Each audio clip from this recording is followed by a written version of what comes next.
Welcome back all. So today I've got a bit of a strange video for you, I guess. I don't know, a different video. Obviously it's a big rage at the moment to do tier lists for different things. And having done about probably around 80 solves or so on the Caesar's calendar now, I thought it might be interesting to do a tier list of the blocks that are used in it. Now, obviously you have to use all the blocks anyway, but my idea is to talk about some of the strategies I use and why I use different blocks in different ways, and basically just to rank them based on their usability and how good they are to fit in anywhere and so on and so forth. Some of this might seem pretty straightforward, I'm guessing, but anyway, we're just going to hit it and see how we go. I'd like to also note, just before I do get started on it, that it's worth noticing that the board is set out in a particular way, and I think it's particularly set out like this because it provides the challenge without providing an impossibility. I don't know if that was set in advance. It could be like a Rubik's Cube where someone just set it up and it just happened to be the way it was.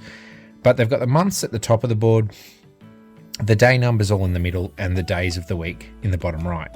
And this does play into it a little bit, mainly because there are certain circumstances where the numbers and days will run into each other. And because of that, you do end up with the need to use certain blocks in certain places at those times. But largely you can sort of avoid that for the most part. So anyway, hopefully you'll get an idea of it the further I get into it. I'm probably going to pretty much do these blocks for the most part randomly. But yeah, we'll see how we go. So just to start off, to be perfectly clear to begin with, you've probably possibly noticed in most of my videos that there's a particular order I tend to work through the blocks I use. And this is going to relate to the tiering as well a little bit, but just to give you a rough idea. So we have this Z-shaped block, we have the T-shaped block, we have the U-shaped block, and we have the fat L, if you will, or big L. Yeah, I'll call it the fat L. The V is probably actually the better accurate term for it. These four blocks are the ones that I try to use first, mainly because they're the most difficult to get in. I'll go into them in some detail in a minute, but they're the first four. Following that, I then use the big L, the big Z, or the big N, depending on how you look at it, and the I, mainly because they're big pieces, but they are fairly handy in a lot of them. And then lastly, I have the little Z or little N, if you want, the P block, and the little L. And they're the last three I put in typically, mainly because they fit in many orientations and spaces. And if I've got the space left just all in together, then I can rotate them amongst each other and usually figure it out. So that's kind of the process I work with. Now to start off our tier list, I'm going to talk through the Z block. And so these would be actually N and big N, that wouldn't, but yeah, the Z block and the T block. These two blocks are some of the most difficult blocks to get into the field later on, mainly because they have such odd shapes. And in particular, when looking at the board, if they're going straight into the board, this top right corner is often the easiest place to put the Z or the T to sort of get them out of the way. And in particular with that, in getting them out of the way, what I'm looking to do is to try and lock off one corner of these, so that there's only one part sticking out still, and running the main center bit along another piece or something like that. So often they're actually better off locked with another piece as well because of that, because we can knock off a side or something as well. So because of the way I work with them, more often than not, the V shape is the one that might lock in with the Z. The T often goes around sort of a gap that's been created to try and surround, basically to leave a space open where I want to reveal the part for the day. So yeah, they're kind of really annoying to use. And because of that, they're going to be our F pieces for our ranking. They aren't so useful to fit anywhere. They're pretty much annoying to use for the most part. And you really need to be considering them very early on It's only a few days of a month where I will really not put them in first because I run into difficulties doing it that way, and I end up usually at least one of them is going to go in early. So they're a very F tier block. They're really hard to use and annoying to use. Our next piece we're going to look into is the U block. Now the U block I'm going to place in the D tier.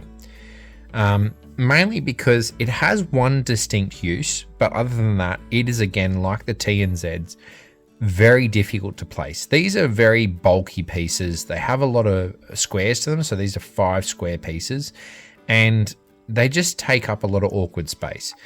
The U in particular, its main use is when you have a piece that you want to surround basically, or that's one out from the wall. So for instance, Tuesdays is a really good example for this. U fits in under Tuesday and fills this space. For instance, Wednesday, it can go around the Wednesday and create a blocking. So that specific use can be really handy. Like all through February, I had February surrounded by the U most days, for example, and things like that. So that's the kind of the one use for you, is if you're going to surround something. But other than that, it ends up being a painful block to use. And again, it's one of my 4 that I want to get rid of very early on. So it's down in the D tier, not the most useful. The next piece I'm going to talk about is the V piece. Now, again, this is one of my early placing pieces, and the main reason for this is because it has the 3x3 spacing. It takes up a large amount of space for a piece in 2 dimensions, if you will. That being said, it is an interesting piece because, as with 2 other pieces I'll discuss in a moment, it has the capability to fit quite readily anywhere. It's a very simplistic shape. Unlike the T, Z, and U, this is a very basic shape that fits in corners well, it fits around other pieces well, it also combines with some of these pieces nicely, all 3 of them really, to fill space effectively. So because of that, V is actually quite a useful piece, and I'm going to place that up in the B category. It's going to be our first piece that's going to be a B. It's quite useful, but because of the fact I have to use it early on and it is a larger piece, it's not super high up in the rankings. It's quite good, but not the best. So B is where I'm going to sit that for now. Following that, we're going to have a look at a couple of more pieces. So first up, we have the I piece. Now, the I piece is an interesting one. It's quite a long piece, so it's the kind of one that I don't want to leave till later on too far, hence why it's in that second grouping. But it is a very simplistic shape again, and being 4x1, it tends to fit many places, and in combination with the big L, it can actually fit a 2x4 space quite well, or a slightly altered 2x4 space, if you know what I mean. Now, because of that, the I, again, a very useful piece, but somewhat problematic. I'm going to put in the B category. Next up, we have 2 pieces again that I want to discuss, the big L and the big N pieces. Now, again, they're in my middle group of category, so they are pretty easy to place at times. And again, they do have a shape that sort of lends itself towards being used in a number of situations. That being said, I tend to try and put them down early to fill certain gaps that get left by these other pieces behind, or the big N in particular can be good to sort of go in very awkward positions around spaces that need to be left and so forth. So because of that, they're both kind of useful, but they're also kind of really annoying. They're very long pieces. Like with the I, they're 4 long, but they have that extra piece. So because of that, I'm going to place them in the C tier.